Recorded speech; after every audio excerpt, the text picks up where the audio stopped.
ആരോഗ്യത്തിനൊപ്പം സൗന്ദര്യവും. സമഗ്രമായ ആരോഗ്യത്തിന്റെയും സൗന്ദര്യത്തിന്റെയും പുതിയ തുടക്കത്തിനായി മട്ടാഞ്ചേരിയിൽ സ്ഥിതി ചെയ്യുന്ന ആയുർസ്പർശ് ആയുർവേദ ഹോസ്പിറ്റൽ നിങ്ങളേവരെയും സ്വാഗതം ചെയ്യുന്നു. കേരളത്തിന്റെ ആരോഗ്യ സാമൂഹിക വികസനത്തിന് പൂർണ്ണ പിന്തുണ പ്രഖ്യാപിച്ച ആസ്റ്റർ ഡോക്ടർ ആസാദ് മൂപ്പൻ മുഖ്യമന്ത്രി വി.ഡി. സതീശനുമായി കൂടിക്കാഴ്ച നടത്തി. ആസ്റ്റർ DM ഹെൽത്ത് കെയർ സ്ഥാപകനും ചെയർമാനുമായ ഡോക്ടർ ആസാദ് മൂപ്പൻ കേരള മുഖ്യമന്ത്രി വി.ഡി. സതീശനുമായി കൂടിക്കാഴ്ച നടത്തി.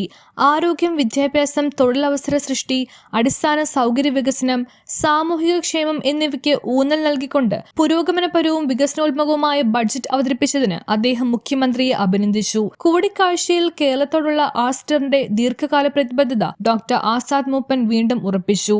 സംസ്ഥാനത്തുടനീളം ആരോഗ്യ സംരക്ഷണ അടിസ്ഥാന സൗകര്യങ്ങൾ, മെഡിക്കൽ വിദ്യാഭ്യാസം, നൈപുണ്യ വികസനം, തൊഴിലവസരങ്ങൾ, health care technology, medical tourism, ജീവകാരുണ്യ പ്രവർത്തനങ്ങൾ എന്നിവ കൂടുതൽ ശക്തിപ്പെടുത്തുന്നതിനുള്ള സാധ്യതകളും അദ്ദേഹം ചർച്ച ചെയ്തു. ആസ്റ്ററിന്റെ പ്രയാണത്തിൽ കേരളത്തിന് എപ്പോഴും സവിശേഷമായ സ്ഥാനമാണുള്ളതെന്ന് മുഖ്യമന്ത്രിയുമായി നടത്തിയ കൂടിക്കാഴ്ചയ്ക്ക് ശേഷം ഡോക്ടർ ആസാദ് മൂപ്പൻ വ്യക്തമാക്കി. ഇന്ത്യയിലെ പ്രമുഖ ആരോഗ്യ സംരക്ഷണ കേന്ദ്രങ്ങളിലൊന്നായി കേരളത്തെ മാറ്റുകയെന്ന സംസ്ഥാന സർക്കാരിന്റെ ലക്ഷ്യത്തിൽ പങ്കാളികളാകാൻ ഞങ്ങൾ പ്രതിജ്ഞാബദ്ധരാണെന്ന് ഡോക്ടർ ആസാദ് മൂപ്പൻ പറഞ്ഞു. പ്രതിപക്ഷ നേതാവ് പിണറായി വിജയൻ, ആഭ്യന്തരമന്ത്രി രമേശ് ചെന്നിത്തല, വ്യവസായ മന്ത്രി കുഞ്ഞാലിക്കുട്ടി, വനം വകുപ്പ് മന്ത്രി ഷിബു ബേബി ജോൺ, ഉന്നത വിദ്യാഭ്യാസ വകുപ്പ് മന്ത്രി റോജി എം ജോൺ, കായിക യുവജന ക്ഷേമ വകുപ്പ് മന്ത്രി OJ Janeesh, speaker Thiruvanchoor Radhakrishnan, deputy speaker Shanimol Usman, MLA മാർ തുടങ്ങിയവരെയും സന്ദർശിച്ചു.